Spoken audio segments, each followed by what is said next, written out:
Avis vascular centre మన దేశంలోనే the best varicose vein hospital. Lady Babji గురించి కూడా మాట్లాడుకుంటే హిట్, లీలా మహల్ సెంటర్ హిట్, సో అలాగే ఆడుతూ పాడుతూ హిట్.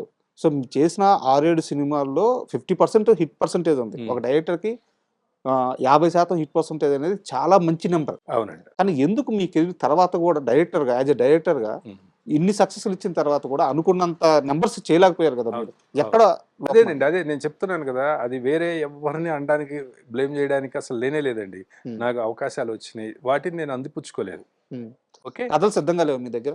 కథలని కాదు, వేరే వేరే రీజన్స్ వల్ల నాకు మనుషులు సెట్ అవ్వకపోవడం వల్ల నేను అందిపుచ్చుకోలేకపోయానండి.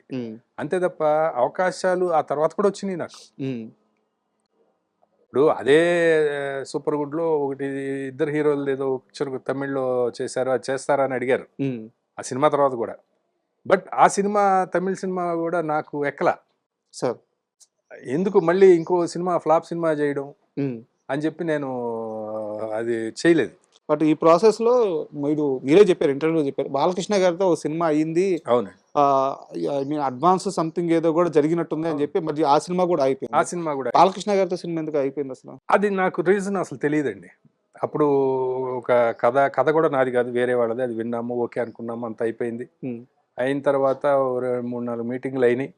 ఆ తర్వాత అప్పుడు నాది మిస్టర్ పెళ్లి కొడుకు సినిమా రిలీజ్ అయింది. ఓకే, రిలీజ్ అయింది, అది ఆడలేదు కదా. ఆ తర్వాత నాకు ఏం జరిగిందో నాకు తెలియదు. ఆ ప్రొడ్యూసర్ సైడ్ నుంచి ఏంటంటే, ఇప్పుడు ఈ ప్రాజెక్టు ప్రస్తుతం వద్దనుకుంటున్నామండి అని చెప్పారు. ఇప్పుడు కొంచెం టైంగా వద్దని కూడా కాదు, కొంచెం టైం కావాలండి, కొంచెం టైం తర్వాత చేద్దాము అన్నట్లుగా చెప్పారు. ఆ తర్వాత వాళ్ళు వేరే ప్రయత్నాలు చేస్తున్నారు వేరే డైరెక్టర్ తోటి అనేది నాకు తెలిసింది. ఇంకా తర్వాత అది ఎందుకు ఏమిటి అనేది నేను అడగలేదు, ఎవరిని అడగలేదు. మీరు తర్వాత కాలంలో బాలకృష్ణ గారి సినిమాలు కథానాయకుడు, మహానాయకుడు అట్లా యాక్ట్ చేశారు కదా, గుమ్మడి గారి క్యారెక్టర్ చేశారు. అవునండి. అప్పుడు బాలకృష్ణ గారితో ఎప్పుడన్నా ఈ సందర్భం అంటే అప్పుడు అలా అనుకున్నాము అనే టాపిక్ వచ్చింది. నేను కూడా ఎందుకు అనేది నేను అడగలేదండి. నేను అడగలేదు, ఆయన చెప్పలేదు. అప్పుడు అప్పుడు ఆ సందర్భం గురించి అయితే మాట్లాడుకున్నాం అంతే. నేను దానికి ఎందుకు అనేది అడగలేదు నేను. అప్పుడు వాళ్ళు ఆ ప్రొడ్యూసర్ అలా చెప్పారు. తర్వాత నేను అడ్వాన్స్ కూడా నేను రిటర్న్ చేశాను. తర్వాత చేశారా? నిజానికి చేయక్కర్లేదు, ఎందుకంటే నేను చేయనని చెప్పలేదు కదా. ఆ తరువాత కొంతకాలానికి ఆ ప్రొడ్యూసర్ మధ్యలో ఇంకొక వ్యక్తి చేత కబురు చేశాడు, నేను యాక్టర్ అయిన తర్వాత. అది చాలా రోజుల తర్వాత అయితే ఒక 5 years 6 years 5 years తర్వాత. ఎంత సార్ అమౌంట్? అది ఎందుకులేండి, అంతేగాని అమౌంట్ చేయమన్నారు. అంటే చేస్తారా అని అడిగారు, చెయ్యమని కూడా, ఎందుకంటే వాళ్ళకి ఆ రైట్ లేదు అంతే. అంటే ఏమన్నా ఇలాగా రిక్వెస్ట్ చేశానని చెప్పండి అని మధ్య 5 లక్షలు చెప్పారు. నేను రిటర్న్ చేసేసాను, ఎందుకంటే ఎప్పుడైనా నేను రిటర్న్ చేయాలని అనుకున్నానండి. ఓకే, అది నిజం. నా దగ్గర ఎప్పుడైనా కొంచెం బాగా ఉన్నప్పుడు నేను రిటర్న్ చేసేద్దామని అనుకున్నాను. ఎందుకంటే నేను అట్లా ఎవరిది ₹1 నా దగ్గర ఉన్న మనశ్శాంతిగా ఉండలేము. అయితే దానివల్ల ఏమైందంటే, నాకు మిగతా సినిమాలు పోయినాయి ఆ టైంలో. మిగతా సినిమాలు చాలా మంది అడుగుతున్నప్పుడు ఎందుకంటే వీళ్ళు అడ్వాన్స్ ఇచ్చి కమిట్ చేశారు కదా. కమిట్ చేసినప్పుడు మిగతా సినిమాలు లేదు, ఇది అద్భుతంగా చేయాలి ఈ సినిమా, ఇంకా ఇది మనకి అసలు మామూలుగా చేయకూడదు ఈ సినిమా అని, మొత్తం జవసత్వాలన్నీ దీని మీద పెట్టేయాలని చెప్పి అప్పుడు పక్కన వచ్చిన ఏ సినిమా నేను ఒప్పుకోలే. అక్కడ నష్టపోయారుగా మీరు? 100% నష్టపోయానండి. నష్టపోయాను కానీ, బట్ అయినా సరే ఇవన్నీ సహజం అండి. ఈ సినిమాల్లో చాలా జరుగుతూ ఉంటాయి. అసలు నాకనే కాదు, మీకు ప్రతి డైరెక్టర్కి జరుగుతాయి. కాబట్టి ఇదేమి కొత్త విషయం ఏం కాదు, అట్లా ఏం కాదు. రకరకాలైన ఇప్పుడు బిజినెస్లు ఉంటాయి కదా సార్. ఇప్పుడు ఎవరిని తప్పుపడడానికి లేదు. మనం ఇప్పుడు ఆ ప్లేస్లో మనం ఉన్నా కూడా, మొన్న సినిమా ఫ్లాప్ అయింది, ఇప్పుడు నెక్స్ట్ చేస్తే ఎలా ఉంటుందో మార్కెట్ అనేది కూడా ఉంటుంది కదా. వాళ్ళని ఎవరిని తప్పుపడడానికి లేదు. మనం ఆ ప్లేస్లో ఉన్నా కూడా అలాగే చేస్తామేమో తెలియదు. సార్, ఇప్పటి వరకు మీరు డైరెక్ట్ చేసిన సినిమాల గురించి మాట్లాడుకున్నాము. సో ఇప్పుడు కొంతసేపు మీ గురువు గారి గురించి, కోడి రామకృష్ణ గారి గురించి మాట్లాడుకుందాం. అయితే ఇక్కడ నాకు చిన్న ముందుగా నేను చెప్పే మాట ఏంటంటే, ఆయన ఒక దిగ్దర్శకుడు. 90 సినిమాలు 100 సినిమాలు దరిదాపులు దాకా చేశారు.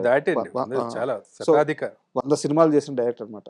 సో నేను ఆయన కెరీర్ మొత్తాన్ని నా ఏజ్ కానీ నా అనుభవం కానీ సరిపోదు. నాకు తెలిసిన కొన్ని విషయాలను అడుగుతాను.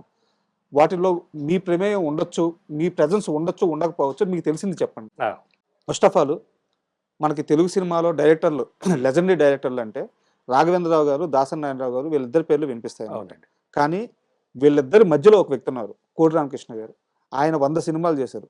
వీళ్ళిద్దరూ ఎలాంటి హిట్లు ఇచ్చారో అంతే స్థాయి హిట్లు ఇచ్చారు.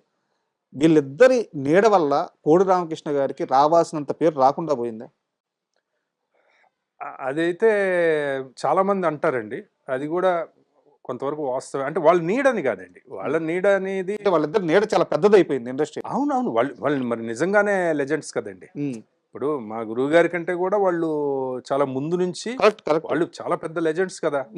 ఆ తర్వాత జనరేషన్ కదండి కరెక్ట్. ఆయన. ఆయన కాబట్టి శిష్యుడే కదా, దాసరి గారి దాసరి గారి శిష్యుడే కదా ఆయన. కాబట్టి కాకపోతే మా గురువు గారు కూడా ఆయన గురువుకు తగ్గ శిష్యుడే ఈయన. ఆయనకి అంటే ఆయనకి ముందు నుంచి కూడా దాన్ని ఆ ప్రొజెక్ట్ చేసుకోవడము లేకపోతే దాన్ని అవన్నీ ఆయనకి లేదండి. సినిమాలు చేసేయడం అంతే, సినిమాలు చేసేయడమే. తర్వాత ఆయన ఎప్పుడు కూడా నేను ఇంత హిట్స్ ఇచ్చానో లేకపోతే నేను ఇంత గొప్ప దర్శకుడున్నానో అనే ఒక్కసారి కూడా ఆయన అనుకున్నది కానీ ఎప్పుడు ఆయన గొప్పతనం గురించి చెప్పుకోవడం కానీ అది ఎప్పుడు లేదండి. ఆయన ఎప్పుడు చాలా సామాన్యంగా అందరితోటి మామూలుగా ఉండేవారు. మీకు ఆయనతో ఒక 2 రోజులు ట్రావెల్ చేస్తే ఆ టైంలో వాళ్ళందరికీ అనిపిస్తుంది అనమాట, ఈయన 100 సినిమాలు చేసిన డైరెక్టర్, ఈయనేంటి ఇంత సాధారణంగా మాట్లాడుతున్నారు, ఇంత సాధారణంగా ఉన్నారు అనిపిస్తుంది.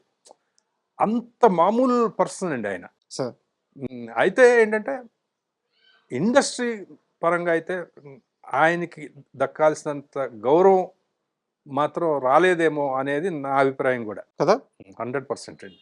ఎందుకంటే నేను ఎన్నోసార్లు చెప్పానండి, ఇప్పుడు కూడా చెప్తున్నాను, నా వయసుకి నా అనుభవానికి సినిమా ఇండస్ట్రీలో నేను అసిస్టెంట్ డైరెక్టర్గా నుంచి ఇప్పుడు యాక్టర్గా నా ప్రయాణంలో అంతటి టాలెంట్ ఉన్న వ్యక్తిని నేను మరొకరిని చూడలేదండి. ఇక ముందు చూస్తానో లేదో నాకు తెలియదు, ఈ రోజు వరకు నేను చూడలేదు. ఏది మీకు ఏ విషయంలోనైనా ఆ సినిమాకి సంబంధించిన విషయాల్లో. సార్ నాకు తెలిసిన ఇంకో విషయం ఏంటంటే సార్, తెలిసిన మీన్స్ ఏంటంటే అక్కడ ఇక్కడ ఇనిందే. నాకు ప్రాక్టికల్గా నాకు అంత ఏజ్ లేదు కాబట్టి నాకు ఇది కరెక్టో కాదో మీరు చెప్పండి. ఆయనకి ఫస్ట్ అవకాశం ఇచ్చింది ఇంట్లో రామయ్య వీధిలో కృష్ణయ్య. అవకాశం ఇవ్వడం మీన్స్ అంటే అది మ్యూచువల్గా వచ్చి ఉండొచ్చు. చిరంజీవి గారితో మొదటి సినిమా చేశారు. బట్ తర్వాత కాలంలో చిరంజీవి గారితో ఒక గ్యాప్ వచ్చేసింది. ఆ గ్యాప్ రావడంతో కోడి రామకృష్ణ గారు బాలకృష్ణ దగ్గర ఎక్కువ సినిమాలు చేసి ఆయనకి బ్లాక్ బస్టర్స్ ఇచ్చారు. సో ఇక్కడ ఒక అసోసియేషన్ ఏర్పడిపోయింది చిరంజీవి గారికి కోడి రామకృష్ణ గారికి. తర్వాత ఆ గ్యాప్ అలా చాలా రోజులు మెయింటైన్ అయ్యింది అని ఒక టాక్ ఉంది. నిజమా అబద్ధం? అది మనకు తెలియదండి యాక్చువల్గా. కాకపోతే నేను చూసింది కూడా చెప్తాను సార్. వాళ్ళు అంతకుముందు రిక్షావాడు, దానికి ముందు సింహపురి సింహం, ఏవో వరుసగా 5 సినిమాలు చేశారు. దాని తర్వాత గ్యాప్ వచ్చింది కదండి. ఆ గ్యాప్లో కూడా ఎక్కడైనా అవన్నీ కూడా నేను ఇండస్ట్రీకి రాకముందు చేసిన సినిమాలు అవన్నీ కదా. మేము కూడా అనుకునేవాళ్ళం, గురుగారు చిరంజీవి గారితో ఒక సినిమా చేస్తే బాగుంటుంది అనేది అనుకుంటాం కదా జనరల్గా. ఆ టైంలో వాళ్ళకి మరి అంత విభేదాలు అవి ఏమన్నా ఉండుంటే, ఇప్పుడు ఒకసారి శివాజీ గార్డెన్స్లో షూటింగ్ చేస్తున్నాం, కృష్ణ గారు మీద సాంగ్ ఏదో చేస్తున్నాము. పక్కన చిరంజీవి గారిది ఎక్కువ బండి ఎక్కువ మామ ఎక్కి ఆ సాంగ్ జరుగుతూ ఉంది. ఆయన వచ్చారు, చిరంజీవి గారు వచ్చారు ఇక్కడ ఈ లొకేషన్కి వచ్చి, వెనక నుంచి గురువు గారు కోడి రామకృష్ణ గారు కళ్ళు మూసి చూసే చాలా సరదాగా మాట్లాడుకున్నారు, చాలా సరదాగా అదంతా మేము చూసాం. వాళ్ళు ఎప్పుడు కలిసినా బ్రహ్మాండంగా మాట్లాడుకోవడం అవన్నీ చూసాం సార్. బట్ అంటే ఏదైనా మరి క్రియేటివ్ డిఫరెన్సెస్ ఏమన్నా ఉన్నాయేమో నాకు తెలియదు, మనకు తెలియదు. కానీ మా వ్యక్తుల మధ్య విభేదాలు అయితే ఏమీ లేవండి, నాకు తెలిసి అయితే లేవు. ఉంటే మాట్లాడుకోరు కదా అలాగా, కరెక్ట్, అంత సరదాగా ఉండరు కదా. బట్ ఈ టాక్ అయితే ఉంది సార్, అంటే మీ దాకా అదే ఉండుండొచ్చు. అదే ఇప్పుడు దాసరి గారికి కోడి రామకృష్ణ గారికి అసలు పడదు, ఇవన్నీ కూడా వినేవాళ్ళం అండి మేము. అసలు వాళ్ళిద్దరికి అసలు పడదు, ఈయన సినిమా తీస్తే పోటీగా ఆయన సినిమా తీస్తాడు, దాని మీద రిలీజ్ చేస్తారు, ఇట్లా మాట్లాడుకునేవారండి. కానీ ఆయన వాళ్ళ మధ్య మరి వాళ్ళు కలిసినప్పుడు అసలు ఈయనకి గురువు గారు అంటే అపరిమితమైన గౌరవం, కోటి రామకృష్ణ గారికి దాసరి గారు అంటే అపరిమితమైన గౌరవం. ఆయన కూడా రామకృష్ణ అని ఆయన చక్కగా మాట్లాడుకునేవాళ్ళు. ఒకసారి ఆ టైంలో ఎందుకు వచ్చింది, భారత్ బంద్ అనే సినిమా టైంలో ఇది ఎక్కువ వచ్చిందండి. సార్ క్యాప్ టాక్ వచ్చేసి అప్పుడు ఆయన ఒక పిక్చర్ చేస్తున్నారండి, ఆయన మన వినోద్ కుమార్ గారితో ఒక పిక్చర్, సినిమా పేరు గుర్తు రావట్లేదు. అప్పుడు భారత్ బంద్ జరుగుతూ ఉంది. ఓకే, జరుగుతూ ఉన్నప్పుడు ఒకళ్ళొకళ్ళు మీద పోటీగా సినిమా చేస్తున్నారు అనేది ఎక్కడో వచ్చింది. మేము కూడా ఎక్కడన్నా కనిపిస్తే మిగతా డైరెక్టర్స్ అసిస్టెంట్ వాళ్ళు అడుగుతూ ఉండేవాళ్ళు, ఏంటి ఇలాగా పోటీ అంట కదా, ఇద్దరికి గొడవ అంట కదా, అది ఇదని అడుగుతూ ఉండేవాళ్ళు. మ్యాగజైన్స్లో కూడా రాశారండి. ఓకే, కొన్ని మ్యాగజైన్స్లో వాళ్ళిద్దరికి ఏదో పచ్చగడ్డ వేస్తే బగ్గుమంటుంది ఏదో ఈ రేంజ్లో రాశారు. ఒకసారి ఇక్కడ హైదరాబాద్లోనే ఆ సినిమా షూటింగ్ జరుగుతుంది, జూబ్లీ ఒక బిల్డింగ్లో. సడన్గా దాసరి గారు వచ్చారు. ఓకే, మన మాల వేసుకొని ఉన్నారు, ఆయన బ్లాక్ డ్రెస్లో అది వచ్చారు. బ్రహ్మానందం గారు వెంట పెట్టుకొని వచ్చాడు ఆయన. వచ్చి రాగానే ఈయన సడన్గా ఇంకా లేచి వెళ్ళి కాళ్ళకి నమస్కారం చేసి, గురుగారు ఏదంటే ఏంటి రామకృష్ణ, ఏంటి నీకు నాకేదో గొడవ అంట కదా, ఏంటి నీకు ఏమన్నా తెలుసా అని అడిగారు. అది నాకు తెలుసా ఏంటో